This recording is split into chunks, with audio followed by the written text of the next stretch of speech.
اللہ تو لوگوں پر ذرا بھی ظلم نہیں کرتا، لیکن لوگ خود ہی اپنے آپ پر ظلم کرتے ہیں۔ اور جس دن اللہ ان کو جمع کرے گا تو وہ دنیا کی نسبت ایسا خیال کریں گے کہ گویا وہاں گھڑی بھر دن سے زیادہ رہے ہی نہیں تھے، اور آپس میں ایک دوسرے کو شناخت بھی کریں گے۔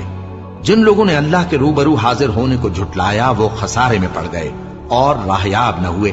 اور اے پیغمبر، اگر ہم کوئی عذاب جس کا ان لوگوں سے وعدہ کرتے ہیں تمہاری آنکھوں کے سامنے نازل کریں یا اس وقت جب ہم تمہیں اٹھا لیں، بہرحال ان کو ہمارے ہی پاس لوٹ کر آنا ہے۔ پھر جو کچھ یہ کر رہے ہیں اللہ اس کو دیکھ رہا ہے۔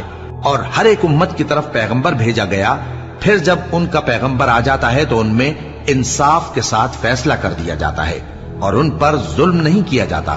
اور یہ کہتے ہیں کہ اگر تم سچے ہو تو جس عذاب کا یہ وعدہ ہے وہ آئے گا کب؟ کہہ دو کہ میں تو اپنے نقصان اور فائدے کا بھی کچھ اختیار نہیں رکھتا،